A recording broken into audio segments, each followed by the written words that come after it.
In these perilous times, see from current events how biblical prophecy is coming to pass in front of our eyes.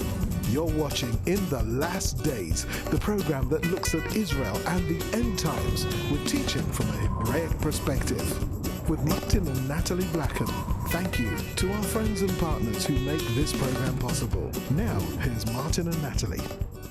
Hi, welcome to the In the Last Days television program with myself, Martin Blackham. Natalie's behind the scenes today, but she says hello. We are the program that looks at Israel, we look at the news, and we look behind the scenes, and we also do Hebraic teaching. Now, if you were watching the program last week, we had Pastor Stephen Khoury from Calvary Baptist Church in Jerusalem in the studio. Great to have you again with us. Thank you. It's good to be back. Thank you so much. And if you remember, we also, as well as he was on last week, we also, Pastor Steve came over and did the Christmas special, which I know a lot of you really appreciated. So Pastor Stephen's written a book, and we're going to be talking about that as well, hopefully on the program. The Backyard of Jesus, and how you can get hold of that. Pastor Stephen Khoury is an Arab Israeli living in Bethlehem, where his father, Dr. Naim Khoury, established a church in 1980. He is the pastor of Calvary Baptist Church, Jerusalem, was born in Jerusalem and grew up a few miles south of Bethlehem. He attended Bible college in Springfield, Missouri in the United States. He's an affiliate with the Baptist Bible Fellowship International, the National Christian Foundation, and Voice of the Martyrs International. He is the youngest ordained Israeli Arab pastor in Israel and the surrounding Arab countries. He's featured in the Haaretz newspaper in Israel, several books. Fox News, CBN News has featured him, as well as the Glenn Beck program in the United States. And he's written articles for Al-Quds, the largest Arabic newspaper in the Holy Land, and was one of the key speakers at the Washington Summit for Christians United for Israel in 2012, which is a huge, for our viewers in the United Kingdom, not all of them might be aware of this, but that's a huge conference they have in the States for Christians standing with Israel, and you were there to... Yeah, many thousands attended, yep. So I know that you've got a lot of things on your heart to speak about. So you wanted to speak about the program, the Boldness program, and you've also been doing some teaching recently. So I'll let you. You can choose what you. It's the beauty about being born in Jerusalem and then growing up in the city of Bethlehem. I always tell people that I've never known a single day in my life without experiencing, sensing, feeling war in some capacity. That does something to human being. Which a lot of people might not, our viewers in the United Kingdom might not understand this, because at Christmas, when they traditionally think about Bethlehem, the little town of Bethlehem, they think of a community on a hill with the areas where there's shepherds, and which is still today like that. But they don't imagine it as a city. They don't imagine it with the checkpoint. They don't imagine it with the tension sometimes between the Muslims and the call to prayer, and the life of a busy life in a city centre. They don't really have this thing. So maybe you can tell us a bit about that. So growing up in this war-torn society, it does something to a human being. Thankfully, to me, what it did is it made me realize how short life is. I always challenge people to live life to the fullest, honoring God first and then honoring those whom they love next. Because you can be here one moment and then gone the next, regardless who you are, where you live geographically in this world. And within the realm of growing up and walking the streets where Jesus would have walked, where Mary and Joseph would have walked, gives a different perspective. The story of Christmas to me is that I see a lot different than the 300 and 400 million Christians around the evangelicals around the world. So, yes, there is a lot of tension.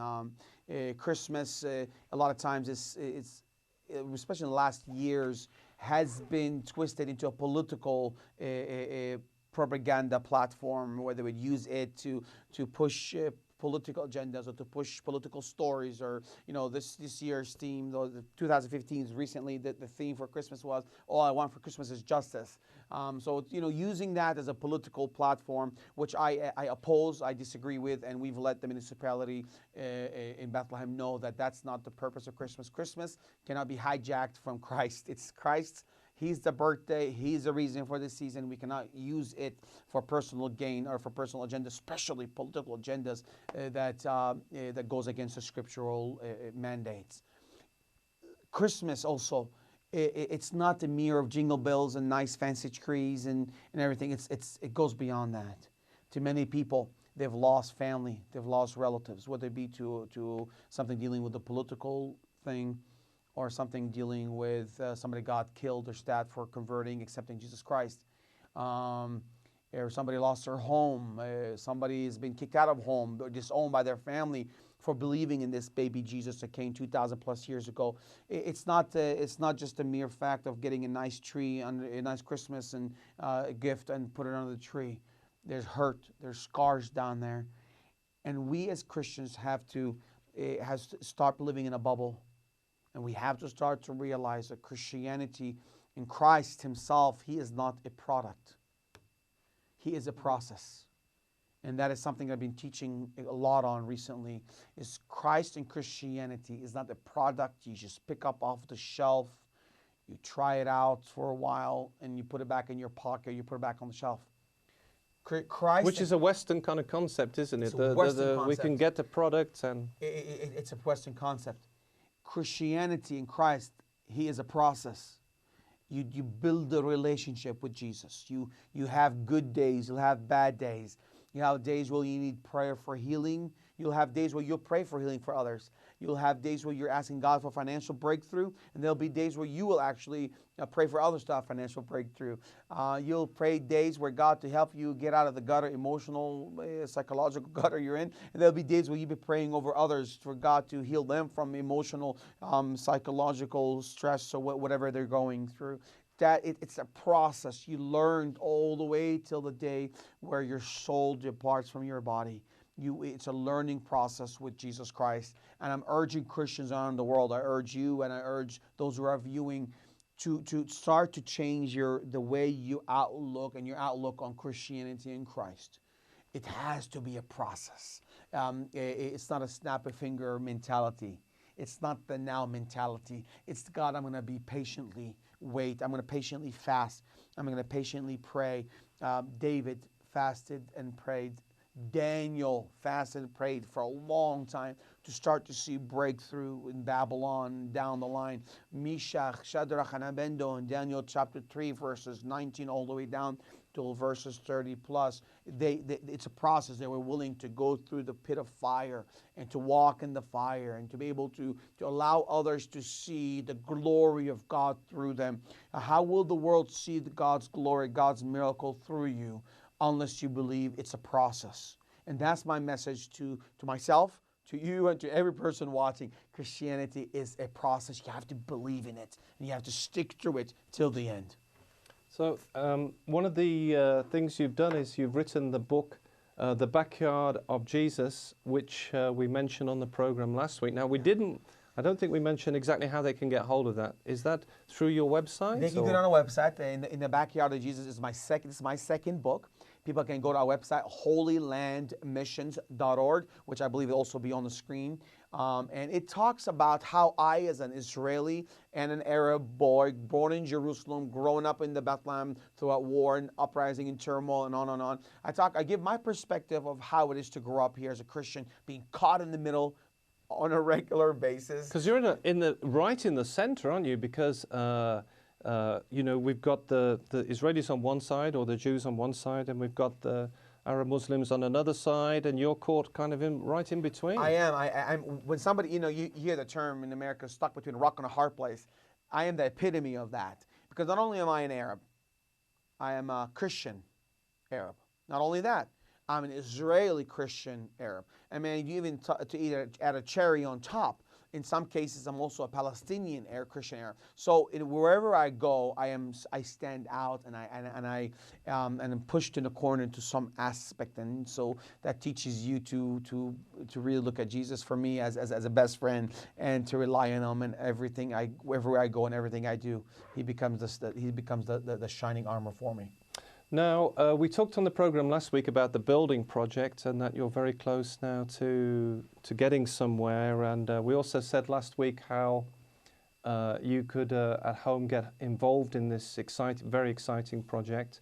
So how if they're watching today and they were watching last week and they've been prompted that they would like to help, what's the best way for them to? holylandmissions.org, and they can they'll see Save the Jerusalem Church campaign. You can watch a 3-minute video right there on there, and they can also donate to our ministry. We are a nonprofit. We have board members and we have accountability with the government and several entities as well. This is a time, if there's a time where Christians can really help make a difference in the city of Jerusalem. You know, many Christians I meet in the West, in America, in Europe, or Europeans that I meet, they struggle if they don't know who to help and how to help. They don't know any Arab ministry, any Arab person they can trust. On the other side, they don't know any Jewish ministries they can trust, or they don't know any Jewish ministries or any Jewish people at all. And this is an opportunity for you to invest in a ministry that's been around for 38 years, held accountability and integrity, and it's growing and expanding and strong. And right now, taking all that, we're applying our years of, we're good at what we do. God's given us gifts of evangelizing, starting churches and training. We have 11 ministries currently as we speak to you. We have 11 active ministries within Israel and the West Bank Palestinian communities. We are good at what we do. God's given us talent, and glory to Him. But there's a time where you can invest in the city of Jerusalem. I call it God's beating heart right now, in helping us build this church, or to purchase this church building that's ready to move in, has an empty land with it, where in the future we can build and add. But right now we're ready to move in building with some minor renovations. Help us today reach our goal. We are lacking less than $140,000 to be able to move into this property. Help us get there. Help us get there today. Be able to save the church in Jerusalem. That's what we call Save the Jerusalem Church campaign, because literally we're saving the church, the only evangelical church, Bible-believing church in that part of Jerusalem. There's a time where you can have your seed, have your name, and have you represented in Holy Land. This is it right now. And you're not just working into Jerusalem, but you're also working in Bethlehem, and you're also, amazingly, also helping believers in the Gaza Strip, and also I think it was Jenin we mentioned. Yeah, last Jenin, time. Jericho. I actually just recently returned back from those cities from doing outreaches. We have regular ongoing outreaches as well in there. You know, we are going into areas that nobody wants to go into. We are going into areas that very few want to go into. Why are we doing it? Because we believe that the Khoury that we message is a life-changing message, which is a message and the story of Jesus Christ.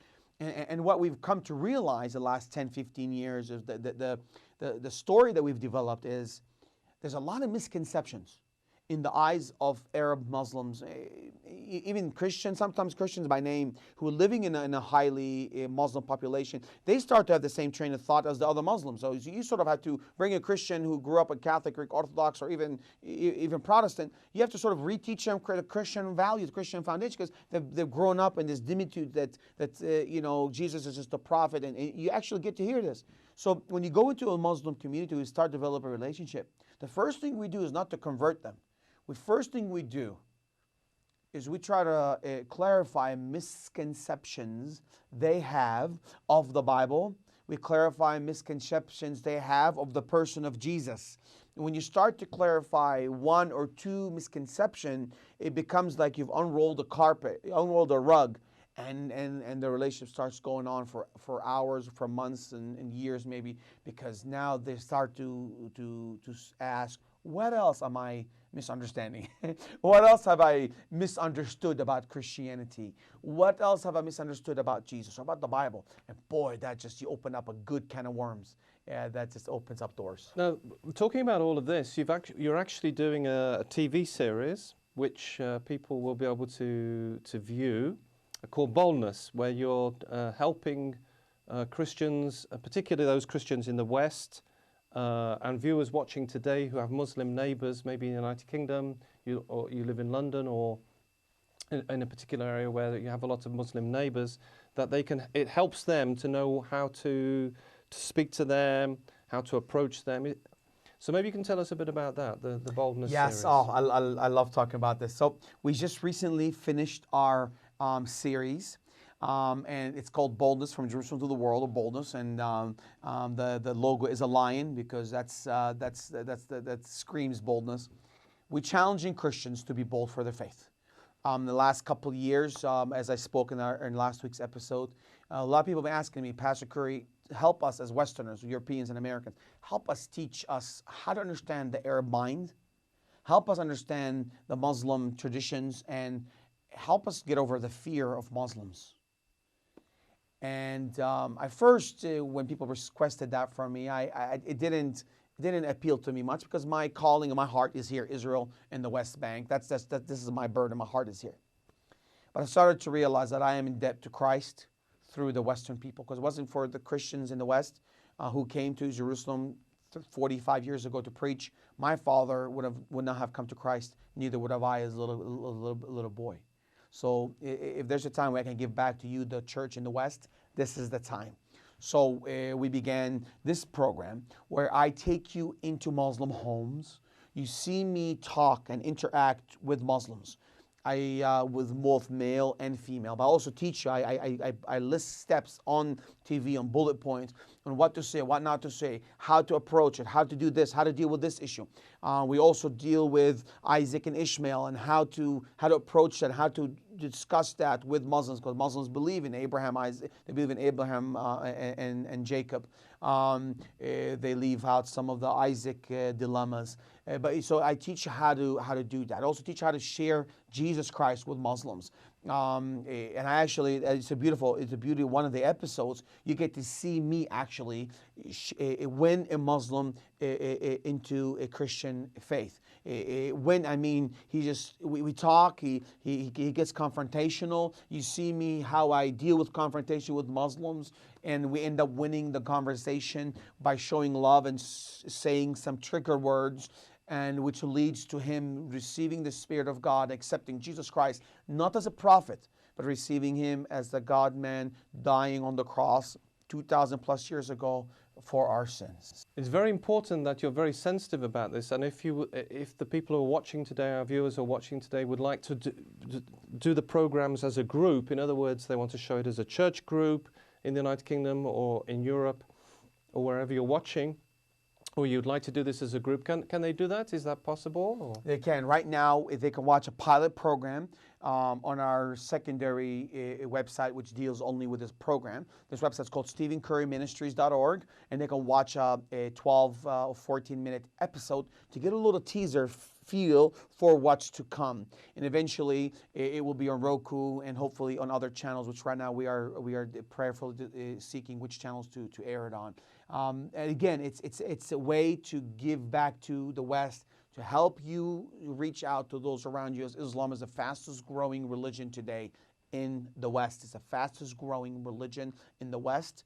And many people don't know how to reach out to them. And there can be a lot of fear, because you know if you've got a big mosque in your area and there's a big Muslim community, and there can be more fear of almost we stand back from this and we let it kind of, it's over there and we're over here, and learning how we can approach. It's crucial. It's crucial, brother, because again, you can't ignore them. They're there.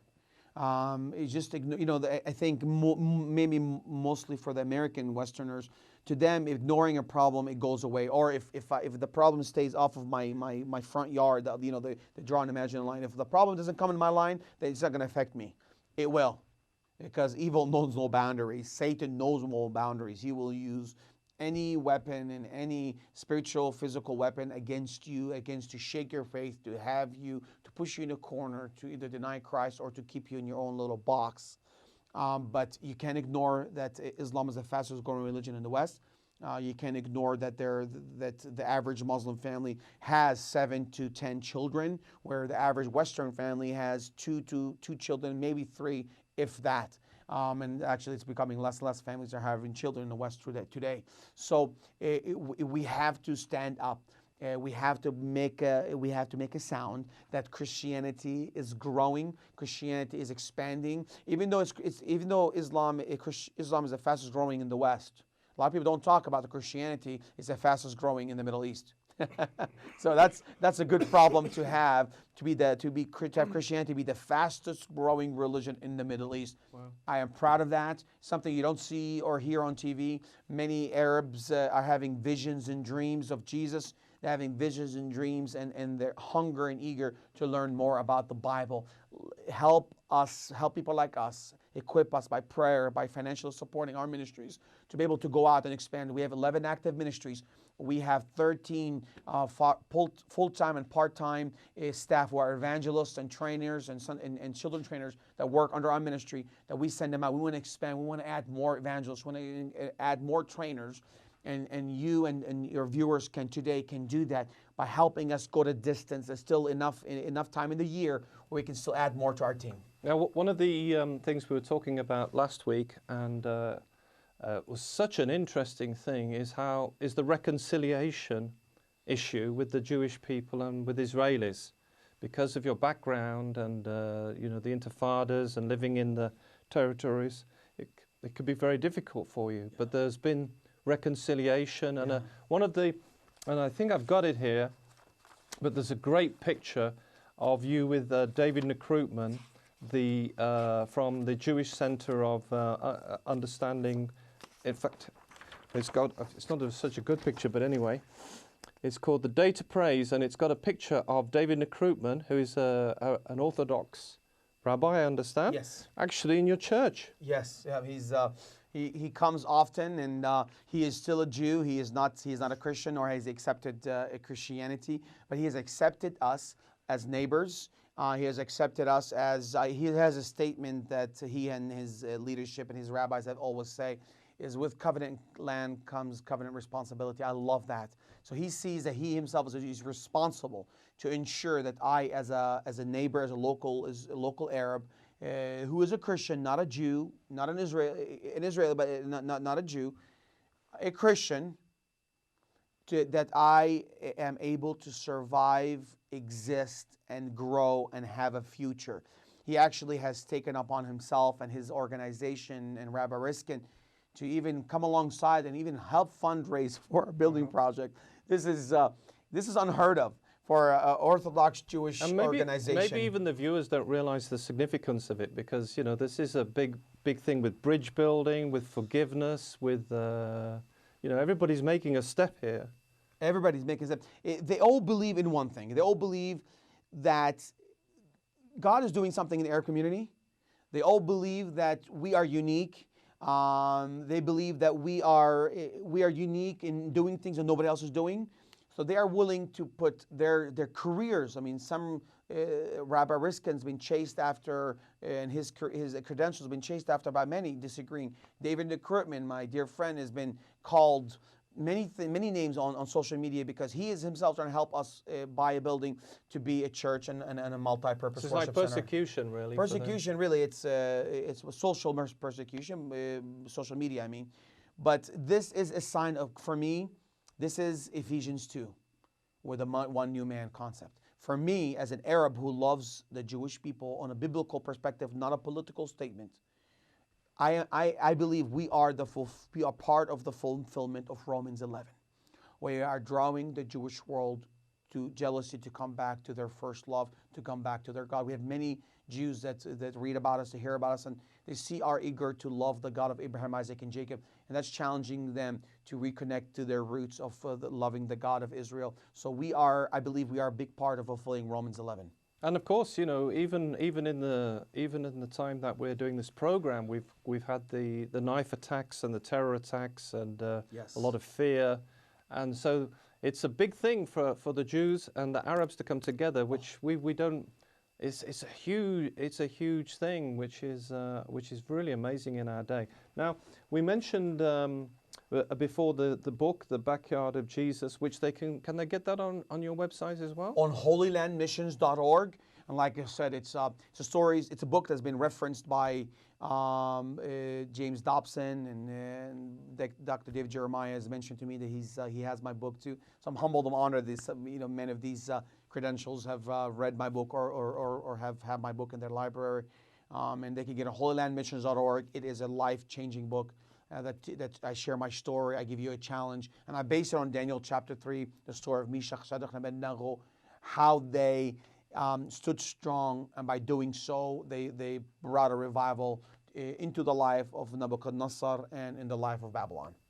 And it's an amazing book, because you get behind the scenes of what it's actually like to live in Bethlehem, to live in Jerusalem, to come from an Arab perspective rather than a Jewish perspective, to live in the land. And it's a really great book, because there's a lot of misunderstanding. There's a lot of because of the politics, because of propaganda of television, especially television news and other organizations.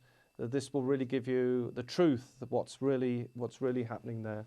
And the Calvary Baptist Church, you're doing the building, and people can also get involved with that. And we're looking forward very much to hearing the updates as to how that's going, and being able to have your own building. So that'll be very exciting for you to be able to have a place. And it's not about just, I told people, it's not about having a place. It's about putting a stake in the ground to let the community know that even after pushing us around, or you don't like what we say, you might not like what we do, but we're going to take a stand, because we believe so much in the message of Jesus that we are willing to lay down our lives for it. We are willing. We believe in the message is so unique that we are willing to bet our lives on it. That's what we tell people. And this is an opportunity to rebuild what Paul did. And the beauty about it is Paul challenged the church in parts of Romans and parts of 1 Corinthians. Paul challenges the believers in Romans and in Corinth to give back, to save, and to help the suffering believers where? In Jerusalem. The irony is, I'm doing it 2,000 years later, I'm doing it right in the heart of Jerusalem, to put a stake in the ground, to put our presence there, where we will have ultimate protection from God, of course, but also from the Israeli government and from the local entity. By having our own place, you have protection from so many dilemmas, to be able to preach the gospel, share Jesus, and do many other things. We're not just a church. We are you training can reach center. out. Reach out. We are children's programs. We have youth programs. We've done trauma counseling. We've done children's programs. We've done music programs. We've done seminars. We're more than just a Sunday service. We're a community center. Fantastic. Great to have you with us again, Steve. Thank you so much for being on the program today. And thank you for joining us. If you'd like to contact us, don't forget you can reach us at info@inthelastdays.com. And remember, we're living in the last days.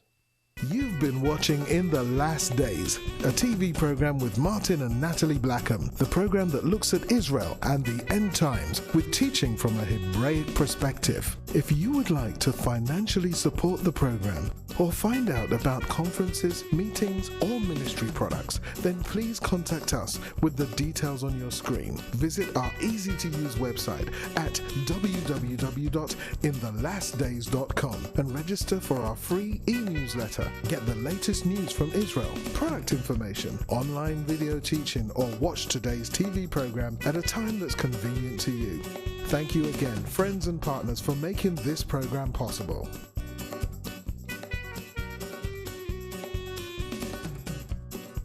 See you same time, same station for the next program from In the Last Days.